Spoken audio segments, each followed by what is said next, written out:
Bismillahirrahmanirrahim. Assalamualaikum warahmatullahi wabarakatuh.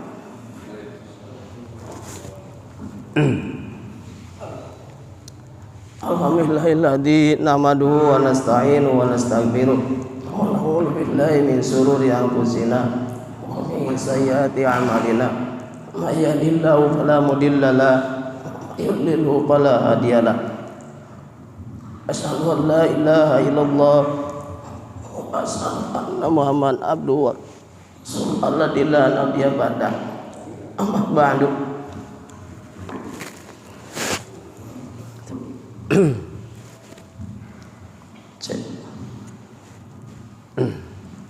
Hadirin jamaah yang dirahmati Allah Subhanahu wa taala, yang saya hormati pengurus Masjid An-Nas beserta jajarannya, yang saya hormati bapak-bapak, ibu-ibu yang sama-sama hadir pagi hari ini, bersyukur kepada Allah Subhanahu wa taala yang mana alhamdulillah pada pagi hari ini kita masih dikaruniai kesempatan Allah Subhanahu wa taala, diberikan kekuatan, diberikan kemampuan untuk bisa melaksanakan sebagian kewajiban kita semua, yaitu melaksanakan sholat subuh secara berjamaah dan dilanjutkan dengan acara ta'lim. Salawat Ustaz salam semoga Allah Subhanahu wa taala limpahkan ke baginda tercinta Nabi besar Muhammad sallallahu alaihi wasallam, keluarganya, para sahabatnya, para tabi'in tabi'atnya, sampai kepada umatnya, termasuk kita semua yang hadir pada pagi hari ini, yang selalu berusaha untuk bisa mengikuti apa yang telah dicontohkan oleh Rasulullah sallallahu alaihi wasallam. Semoga kita semua bisa mendapatkan syafaatul udma di yaumul jazaa kelak. Amin ya Allah ya rabbal alamin. Hadirin jamaah yang dirahmati Allah Subhanahu wa taala, dalam kesempatan pagi hari ini insyaallah mari kita mengkaji atau mendiskusikan salah satu firman Allah Subhanahu wa taala, yaitu surah ketiga ayat 131, kalau sampai insyaallah sampai 137. Bismillahirrahmanirrahim. Ya ayyuhalladzina amanu la ta'kulur riba da'afan mudha'afa wattaqullaha la'allakum tuflihun. Ayah. Hadirin jamaah yang dirahmati Allah Subhanahu wa taala, kita sebagai manusia sudah menjadikan satu fitrah bahwa manusia ini tidak lepas dari kesalahan atau kekhilafan, sehingga Allah Subhanahu wa taala di banyak ayat memperingatkan, memberikan suatu penjelasan bagaimana sikap kita sebagai hamba ketika kita tergelincir, terbawa atau tergoda dengan nafsu sehingga melakukan hal-hal yang dilarang oleh Allah Subhanahu wa taala. Di ayat yang tadi saya bacakan, kalau dilihat dari asbabul nuzul ini ayat, bahwa di zaman dahulu, di zaman jahiliyah, ada suatu tradisi di mana waktu itu ada istilah minjam meminjam. Misalnya si A meminjamkan uang ke si B atau si B meminjamkan uang ke si A. ketika jatuh tempo maka ada dua yang harus dilakukan. Yang pertama yaitu harus membayar uang atau jumlah uang yang dipinjamkan itu. Yang kedua, ketika tidak mampu mengembalikan uang tersebut maka akan dilipat gandakan dan jatuh temponya diperpanjang.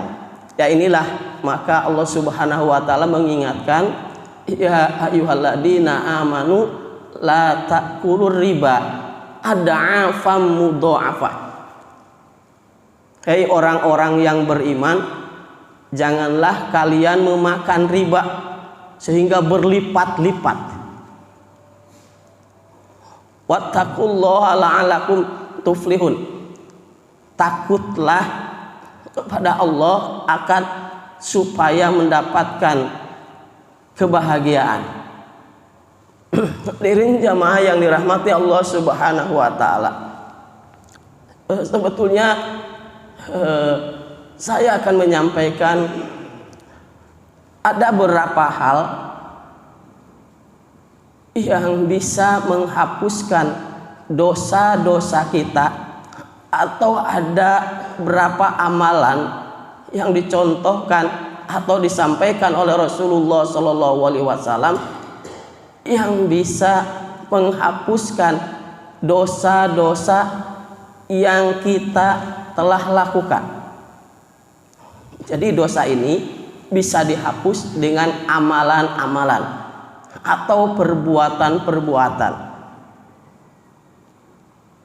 Ini tentunya dosa-dosa yang dimasuk dosa kecil. Kalau dosa besar atau dosa yang berhubungan dengan sesama manusia, salah satunya adalah pernah menzolimi seseorang atau pernah menyakiti seseorang. Ini sebelum kita bertaubat meminta ampunan kepada Allah Subhanahu wa taala, maka terlebih dahulu kita meminta maaf kepada orang yang pernah kita zolimi. Jadi tidak bisa dihapuskan dosa tersebut dengan cara atau hal-hal yang disampaikan oleh Rasulullah SAW. Di antaranya ada 3 amalan yang bisa menghapuskan dosa-dosa yang pernah kita lakukan, baik secara sengaja ataupun tidak. Ini sebagaimana hadis yang diriwayatkan oleh Abu Hurairah, hadis riwayat Muslim, di mana Rasulullah SAW pada suatu saat pernah menanyakan kepada sahabat, "Ala azullukum allama yamhullahu bi khotoya." Kalau bahasa kitanya, ini para sahabat, maukah aku tunjukkan sesuatu atau perkara yang mana dengan perkara itulah yamhullaha, Allah akan menghapus, akan mengampuni khotoya, kesalahan atau dosa-dosa kalian. Tentu kata para sahabat, qalu bala ya Rasulullah. Siapa yang tidak mau ya Pak ya? Ketika Rasulullah SAW menawarkan kepada sahabat, maukah kalian aku tunjukkan sesuatu yang bisa menghapuskan dosa-dosa kalian? Di antara Rasulullah SAW menyebutkan di situ, yaitu ketika seseorang berwudu fa'ahsanal wudu'a, dan dia bisa melaksanakan wudu tersebut dengan sempurna, alal makari, padahal tatkala itu susah untuk melaksanakan wudu. Jadi bisa menyempurnakan wudu tatkala dalam keadaan kesulitan. Apalagi kalau tidak dalam kesulitan, berarti wudhu itu harus sempurna. Bagaimana cara menyempurnakan wudhu? Kita tahu, kita paham wudhu ini adalah bagian daripada syarat untuk bisa melaksanakan sholat. Jadi artinya sebelum sholat kita disyaratkan harus wudhu, harus suci daripada hadas kecil. Jadi tidak sah sholatnya apabila kita laksanakan tapi tidak berwudhu, atau tidak sah sholatnya ketika berwudhu tapi wudhunya tidak sempurna. Makanya kita harus paham bagaimana cara melaksanakan wudhu yang sempurna. Paling tidak kita paham bahwa di dalam melaksanakan wudhu tersebut adalah ada rukun-rukun yang harus kita laksanakan. Di antaranya arkanul wudhu sitatun. Jadi rukun wudhu itu di antaranya dalam kitab Safinatu Najah salah. Di antaranya itu ada 6, Pak. Paling tidak bisa kita melaksanakan wudhu dengan sempurna apabila bisa menyempurnakan syarat-syarat tersebut. Di antara dari rukun wudhu tersebut adalah niat. Kapan itu niat dilaksanakan? Biasanya, maaf Pak, bapak-bapak kalau niat wudhu itu diniatnya itu kapan tuh? Sebelum atau ketika biasanya. Ini ya, soalnya di dalam ilmu fikih ini ada aturannya. Di dalam kita meniatkan wudhu itu. Jadi bahasanya kita di dalam niat itu rukun yang pertama harus nyambung dengan rukun yang kedua, yaitu ghuslul wajhi. Ghuslul wajhi adalah membasuh muka.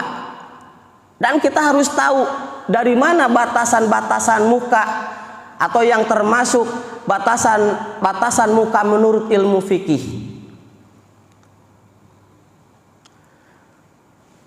Salah satu atau yang termasuk muka di dalam ilmu fikih adalah manabitis sari.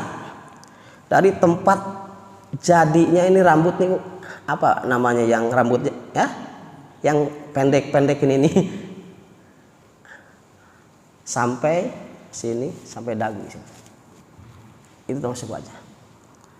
Ini kita membahas nih, ada salah satu perbuatan yang bisa menghapuskan dosa.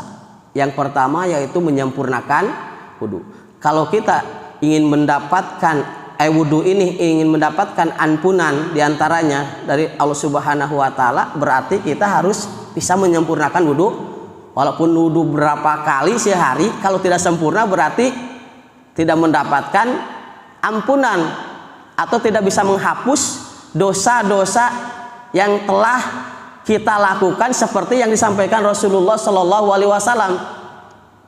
Karena bahasanya di situ Rasulullah SAW menyampaikan isbagul wudhu, menyempurnakan wudhu, bukan sekedar wudhu, menyempurnakan wudhu. Bahkan sunnah-sunnahnya di dalam wudhu harus kita laksanakan. Di antaranya niat tadi. Niat ini dilaksanakan ketika jiryanul ma'i alal wajhi. Awas bahasanya jiryal. Bahasa di wudhu itu ada mashu, ada goslu. Itu beda Pak maknanya.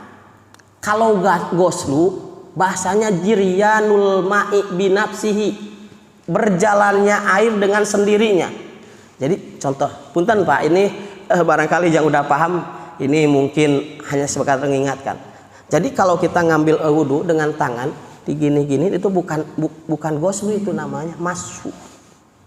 Di dalam muka itu bukan masuk kalimatnya, goslu. Kalau goslu itu jiryanul ma'i binafsihi, berjalannya air dengan sendirinya. Jadi yang benar kalau bahasanya goslu adalah ambil gayung atau di kran atau pakai tangannya diam di atas, ambil air, diamin di atas, biarin air mengalir sendiri. Disitulah niat wudhu. Niat saya wudhu untuk menghilangkan hadas kecil fardu karena ketika air mengenai wajah di sini, disitulah niat kita. Kalau misalnya niat sebelum wudhu itu bukan niat. Jadi pelaksanaannya itu menurut ilmu fikih itu ketika membasuhkan air ke muka kita, disitulah niat wudhu dilaksanakan. Bukan diucapkan di dalam hati ya, kalau niatnya itu dalam hati, niat wudhu. Nawaitul wudhu'a li rafil hadasil asgori fardu, itu lafadnya. Niat saya wudhu nawaitul li rafil hadasil asgori, untuk menghilangkan hadas kecil fardu karena Allah Ta'ala, kan gitu. Nah, itu. Jadi yang pertama adalah wudhu. Dengan syarat wudhu akan bisa menghapus dosa-dosa yang kita laksanakan apabila dilaksanakan dengan sempurna. Di antara wudhu bisa dilaksanakan dengan sempurna adalah kita harus bisa melaksanakan rukun-rukun wudhu, paling tidak ada 6. Di antaranya niat, yang kedua ghuslul wajhi, membasuh yaitu muka. Jadi membasuh muka itu tadi jiryanul ma'i binafsihi, jadi berjalannya air dengan sendirinya. Jadi kalau digini-gini, kadang-kadang saya suka melihat kalau wudhu bareng ada di antaranya teman-teman, apalagi anak kecil. Jadi ngambil wudhu air dari kran, itu doang. Maaf itu Pak, belum termasuk wudhu yang benar kalau begitu. Jadi wudhu yang benar itu kalau di wajah itu ghuslul ma'i. Jadi bahasanya itu ghuslul wajhi.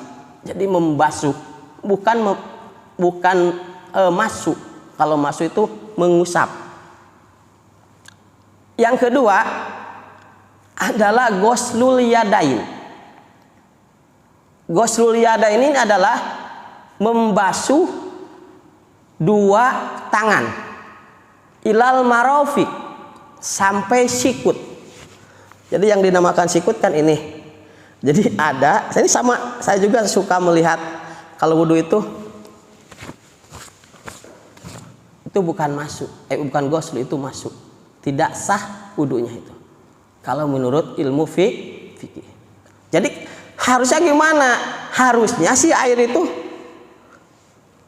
dari sini jadi ngalir. Basah. Jangan dulu disentuh sebelum ininya rata. Kalau misalnya sebagian kita ghusl, sebagian kita masuk, itu sama aja, tidak sempurna wudhunya. Jadi yang benar itu adalah yang kalimatnya ghusl ya harus jiryanul ma'i binafsihi. Jadi air itu berjalan dengan sendirinya. Jadi diginiin, kalau dari kan itu paling enak tuh, wudhu dari keran. Udah giniin aja. Nanti kan ada sunnahnya, yaitu tayamun. Tayamun itu mendahulukan yang sebelah kanan. Kalau dipikir kan, kalau didahulukan kiri gimana sah? Ya sah-sah saja. Cuman ada nggak dapat hukuman sunnah. Sunnahnya kan tayamun kanan dulu, gitu kan. Jadi yang digoslu itu wajah, tangan. Jadi di tangan ini dari mulai ujung jari sampai sikut. Dan hati-hati, barangkali ada benda-benda yang bisa menghambat tembusnya air ke kulit. Padahal di situ tidak ada uzur misalnya, tidak ada luka, tidak ada apa misalnya. Sehingga kalau dikelupas itu yang nempel di badan itu kulit di dalamnya masih kering misalnya. Misal, kan biasa itu kalau di ikan itu ada apa itu Pak namanya? Sisit ya. Kalau dulu tuh sisit ikan itu kalau nempel ke kulit itu ini banget tuh. Jadi kalau kita misalnya sebelum wudhu kebetulan kita bersihkan ikan, terus sisitnya itu nempel di kulit di anggota wudhu, misalnya di tangan, misalnya di tangan. Terus kita wudhu, setelah wudhu baru ketahuan, Ini ada sisit ikan misalnya, pas kita kelupasin, loh ini masih kering, berarti wudunya harus diulang. Itu ada bagian kulit yang tidak kena air ketika wudu. Karena di situ semua anggota wudu di situ harus basah semua. Dan harus, kalau kalimatnya goslu berarti tidak boleh dimasuk. Nah, kalau bisa melaksanakan wudu seperti itu, ghuslul wajhi, ghuslul yadaini ilal marafiq. Ada Pak, kadang-kadang pakai baju segini. Jadi tidak tidak digulung sampai atas. Kadang-kadang segini doang. Jadi basuhnya nggak nyampe sikut. Berarti dong nggak sah wudunya. Jadi karena persyaratannya itu ilal marafiq, sampai sikut. Jadi paling tidak kita melewati siku ini. Paling tidak bisa ngelewatin ini supaya tidak menghilangkan ngeringan dari keraguan-raguan. Ya nggak susah Pak ya. Daripada wudu kita nggak sah, mendingan digulung aja bajunya, digulung. Jadi langsung jangan sampai begini pula. Di sini goslu, kesininya cuman digini-giniin doang, mentang-mentang ada ujung baju misalnya atau apa gitu di sini. Jadi semuanya itu harus goslu. Terus yang selanjutnya masul roksi ini. Kalau masuk boleh. Masuk ada satu di anggota wudu yang kalimatnya masuk, yaitu di kepala. Masurosi. Masuk itu mengusap bagian daripada kepala. Bahkan kalau sunnah itu kan dari belakang Pak ya, langsung dinin ke depan. Ke depan, balikin ke belakang. Ya, jadi di depan dulu gini, baru di belakang, itu sunnah yang begitu kan. Gimana kalau begini doang misalnya? Ya sah-sah saja. Tapi sempurna itu mulai kita iniin ke air, lalu kita iniin ke sini, majuin ke belakang, lalu dibalikin. Nah, itu cara membasuh kepala. Yang selanjutnya, rukuk bagian daripada rukun wudu adalah ghuslul rijlaini, membasuh dua kaki. Kalau kaki punten, maaf. Kalau ini apa namanya Pak? Yang mata kaki. Nah itulah. Jadi kalau di tangan kan sikut ya, marofik. Kalau di kaki batasannya adalah mata kaki. Itu sama kalimatnya tuh goslu Pak. Goslu rijlaini, membasuh kedua kaki. Jadi artinya tidak boleh hanya sebatas diusap-usap begini kaki, atau sebagian digoslu, sebagian dimasuk. Semuanya harus goslu. Semuanya harus goslu. Jiryanul ma'i binafsi. Air itu harus ini. Jadi guyur dulu, baru nanti di dalku. Di kapan ada sunnahnya tuh? Apa sela-sela jari itu di ini, itu sunnah. Ya. Yang selanjutnya adalah tartib. Tartib itu ala yuqaddama udwan ala udwin. Itu nama tartib. Tidak boleh mendahulukan membasuh anggota yang seharusnya membasuhnya harus diakhirkan, atau mengakhirkan anggota wudu yang seharusnya dibasuhnya didahulukan. Itu nama tartib. Ala yuqaddama udwan ala udwin. Tidak boleh mendahulukan membasuh anggota wudu yang seharusnya dibasuhnya belakangan, atau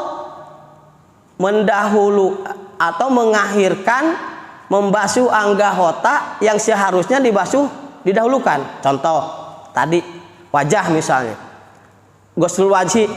Ketika wudu kita tiba-tiba kaki dulu misalnya, atau tangan dulu, itu menurut ilmu fikih tidak sah, karena harus tartib. Artinya tartib ini bagian daripada rukun wudu.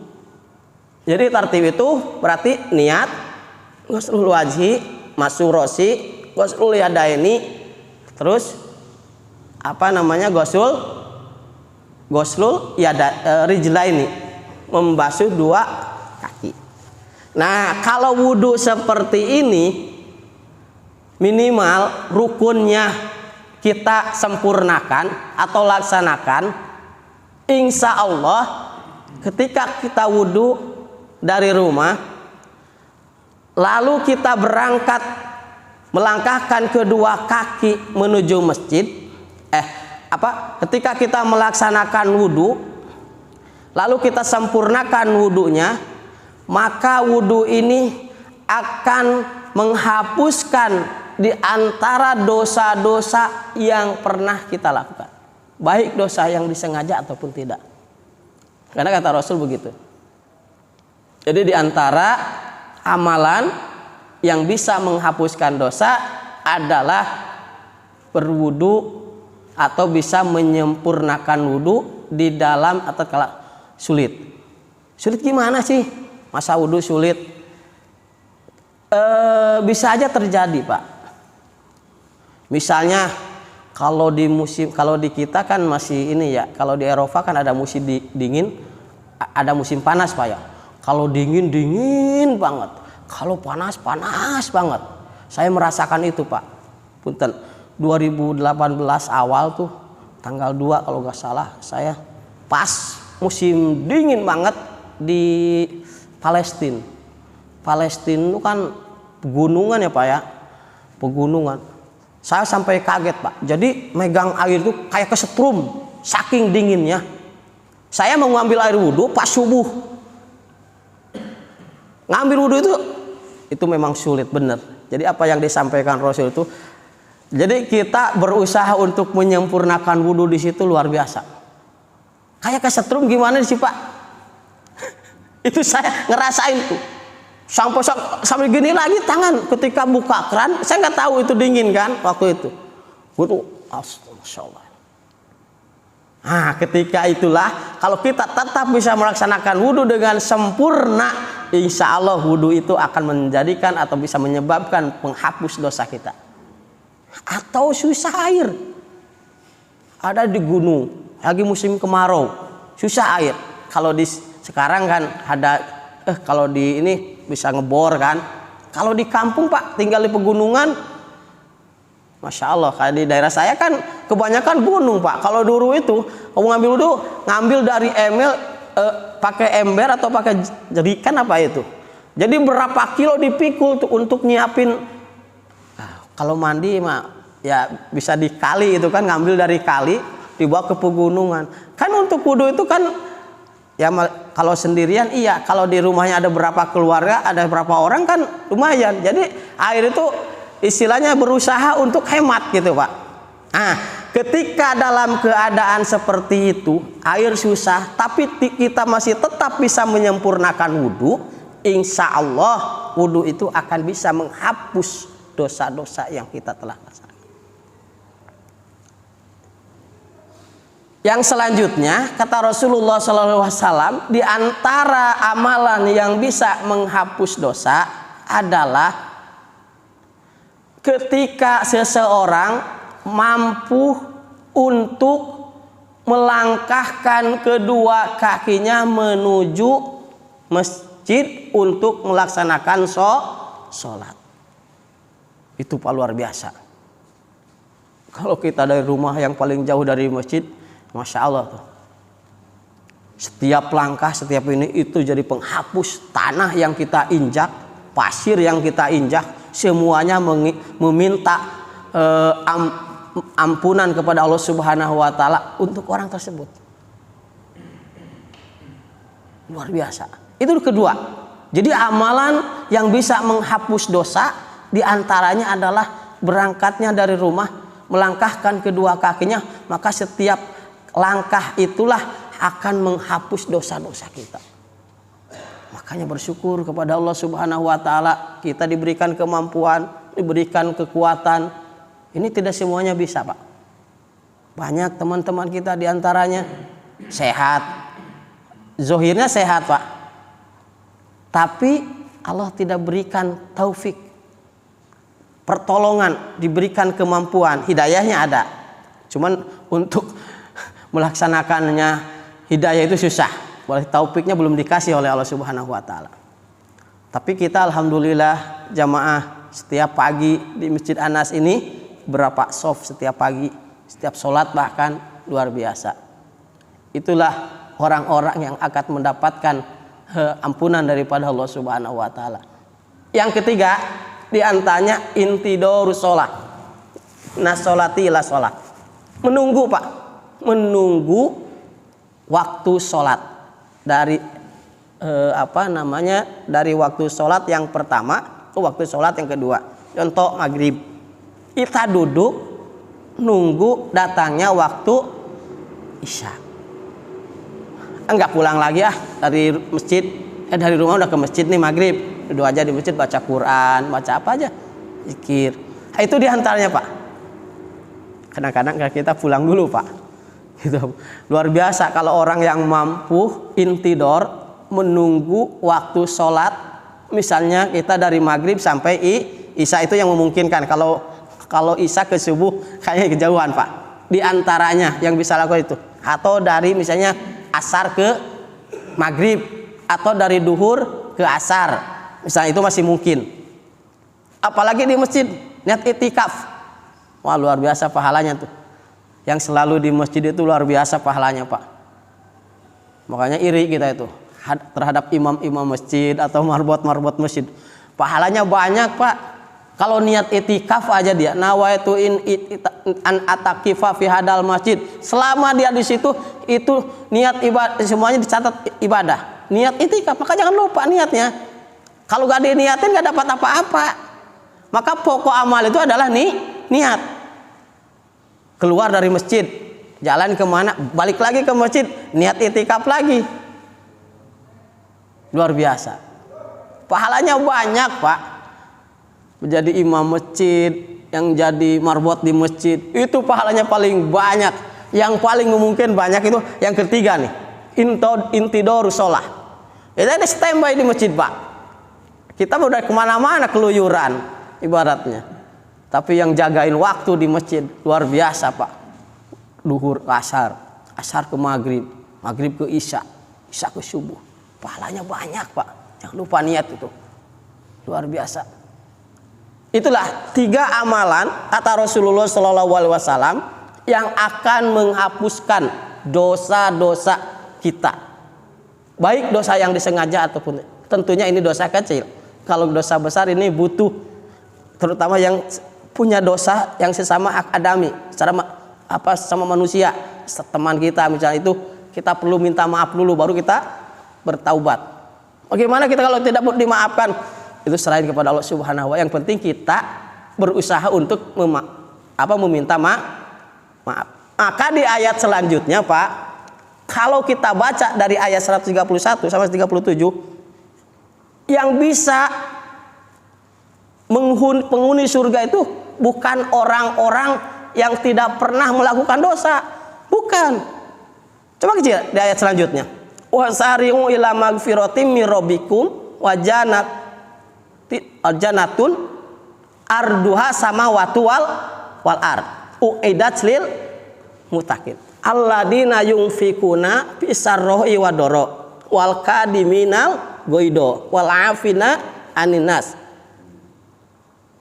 wa idza fa'alu fahisatan aw zalamu anfusahum dzakarullah fastaghfaru lidunubihim walam yusiru ala ma fa'alu wa hum ya'lamun. Jadi kalau kita lihat ayat itu, ketika Allah memerintahkan untuk bersegeralah, kan ini runtutannya ke ayat yang tadi, Pak. Ketika dia melakukan misalnya ada apa mudoafah itu, maka Allah menyerukan agar secepatnya minta ampunan kepada Allah Subhanahu wa taala. Ila magfiratim mir rabbikum wa jannatin arduha samawati wal ard. Nih, surga ini yang luasnya tuh seluas langit dan bumi. Uiddat lil muttaqin. Akan atau dipastikan adalah itu buat orang-orang yang bertakwa kepada Allah Subhanahu wa taala. Jadi Ini adalah kriteria orang-orang yang akan mendapatkan surganya Allah Subhanahu wa taala, yang mendapatkan nilai muttaqin adalah yunfikuna fi sarra wa doro, di antaranya yang bisa mengimpakkan sebagian hartanya dalam keadaan lapang atau dalam keadaan sulit. Wal kadiminal goido, yang kedua bisa atau mampu menahan apa itu? Amarah, emosi. Maksud nahan emosi gini Pak. Jadi mampu menahan emosi maksudnya gini. Orang itu sebetulnya mampu untuk menghabisi orang tersebut misalnya. Tetapi dia bisa mampu menahan itu. Kalau dia gak mampu lalu dia gak melaksanakan itu bukan kadiminal goido Pak. Sebetulnya ini dia berani sebetulnya. Cuman bukan karena salah berani. Ini adalah larangan. Dia mampu menahan emosi. Kalau dia hajar mati dia. Mampu dia sebetulnya. Cuman dia bisa menahan itu. Kalau dia pergi karena dia mampu itu lain hal itu.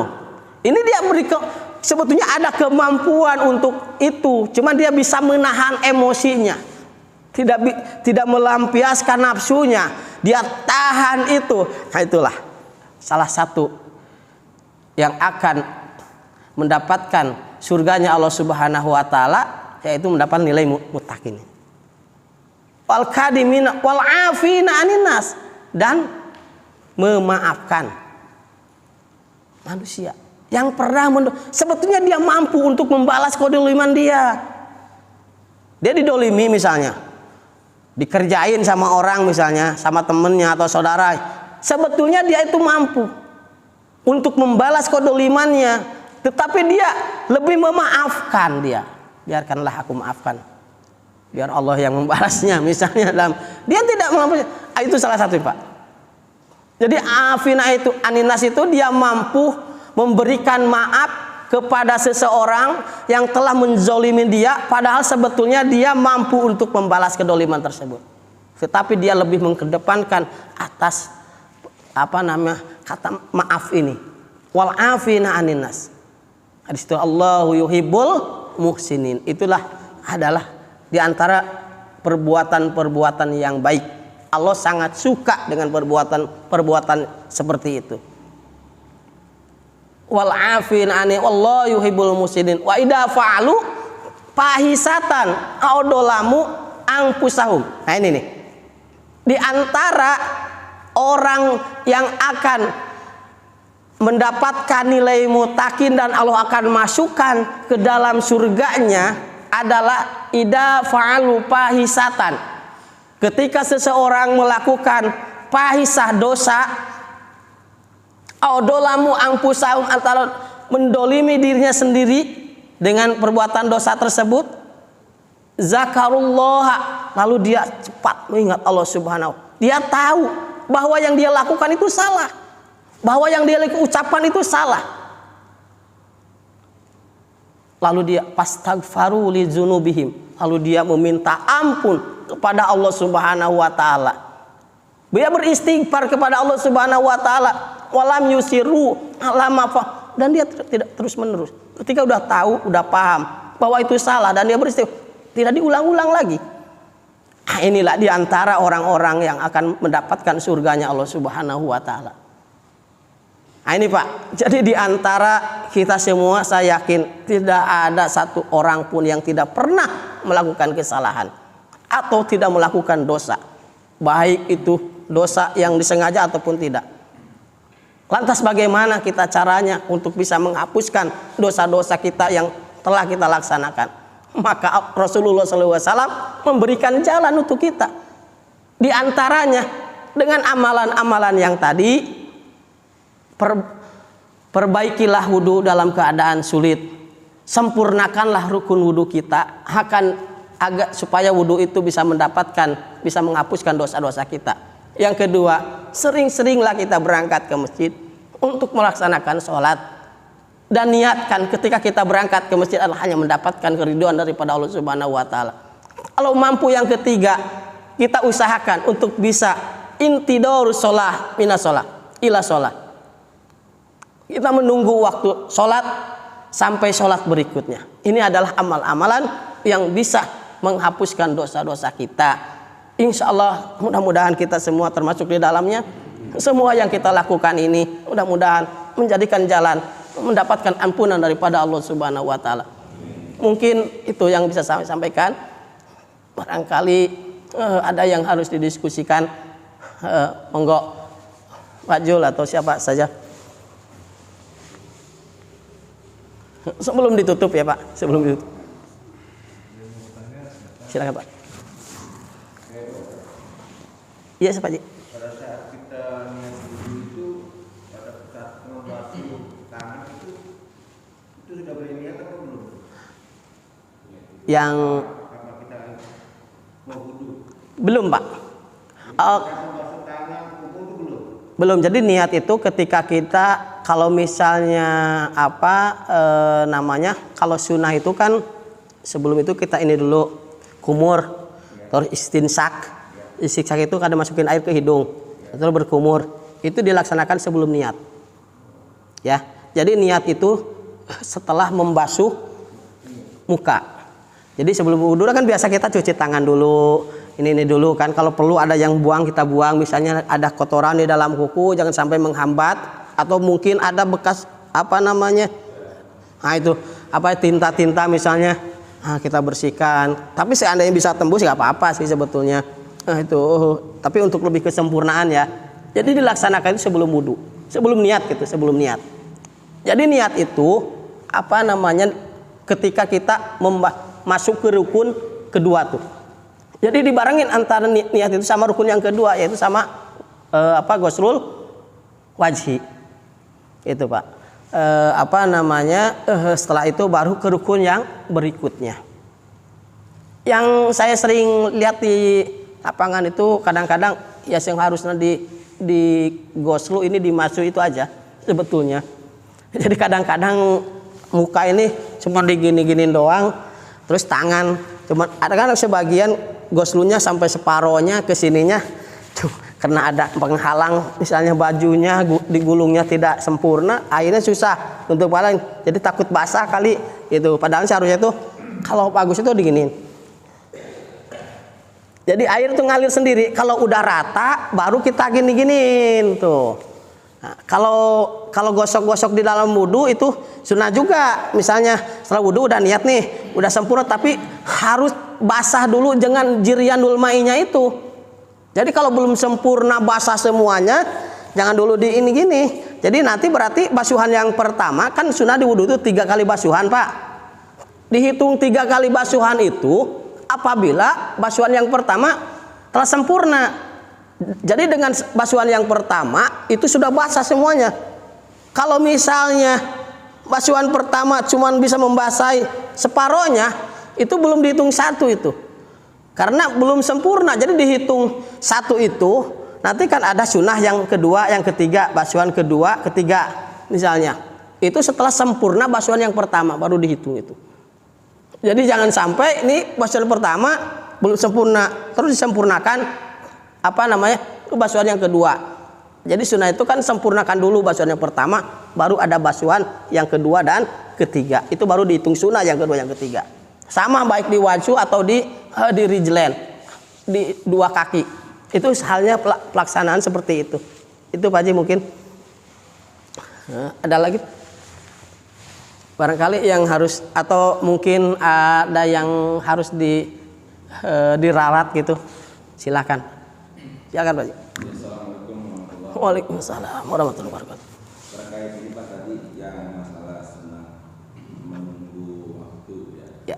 Di antara sholat. Ini ada satu kejadian di suatu daerah. Karena tadi saat kiainya menekankan bahwa menunggu waktu sholat itu bisa menghapus dosa. Jadi dia melakukan beberapa hari, dia benar-benar ada di masjid sholat itikaf gitu kan. Nah, kebetulan kan di daerah ini daerah petani. Ya. Jadi pagi-pagi dia ke sawah. Ya. Kemudian siangnya ada ke kebun.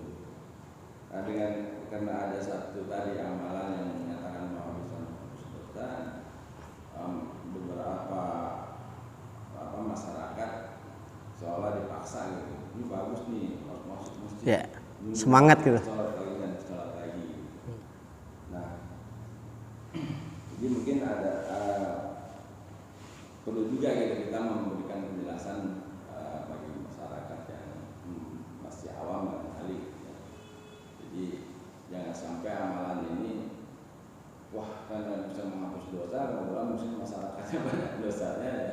Jadi dia memang benar-benar nggak mau ke sawah, nggak mau ke kebun gitu, nggak mau dagang, dia nunggu itu, gitu. Nunggu waktu itu, karena bisa menghapus dosa Pak.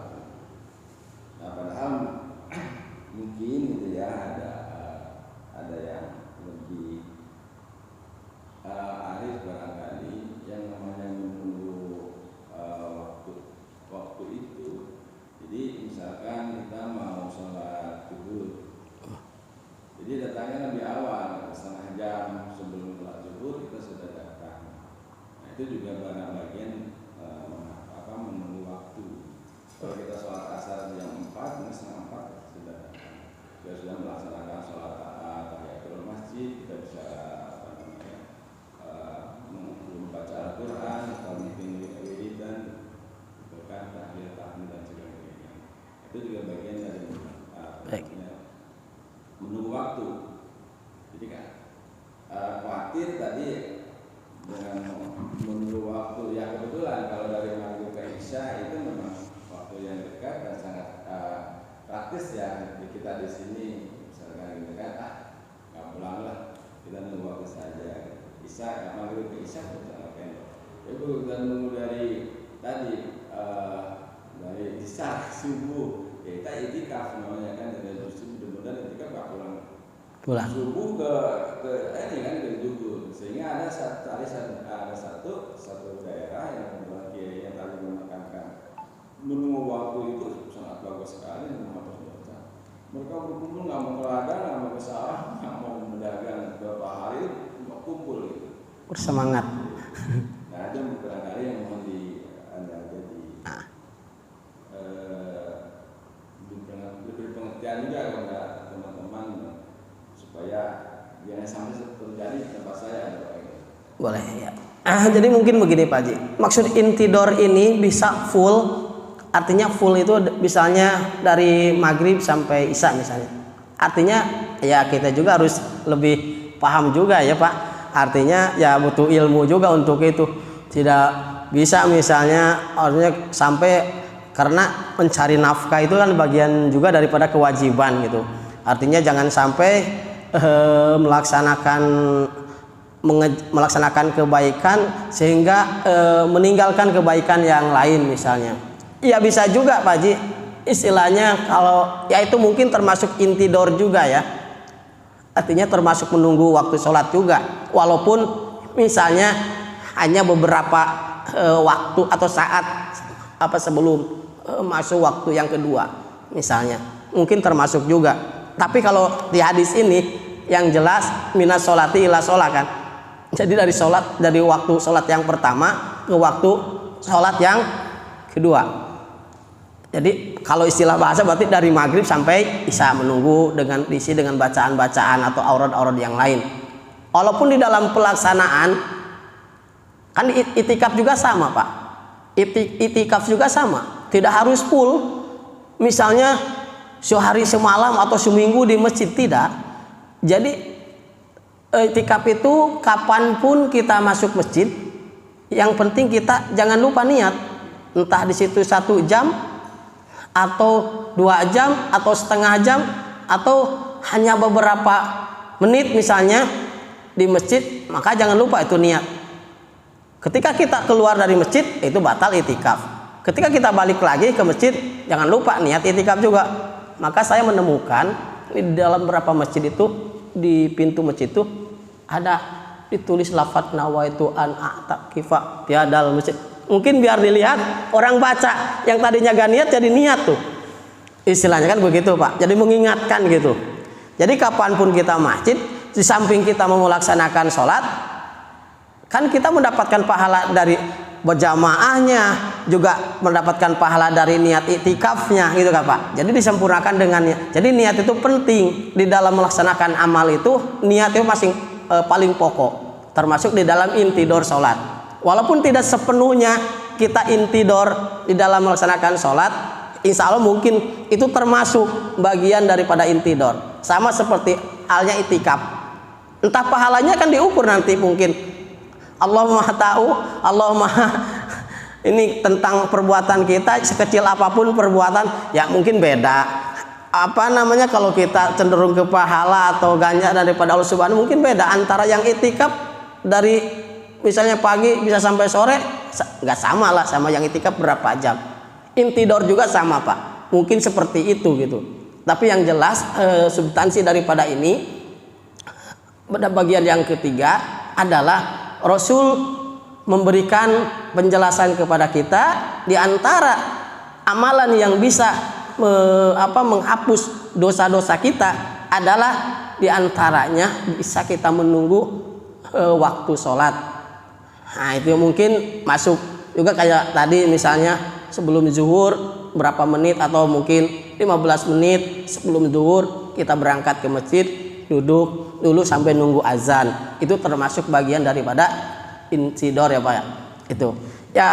Itu dikembalikan ke diri kita masing-masing untuk memahami hadis tersebut. Jangan sampai kita salah untuk memahami sehingga melupakan kewajiban kita yang semestinya kita laksanakan. Misalnya cara mencari rezeki, memberikan nafkah kepada keluarga.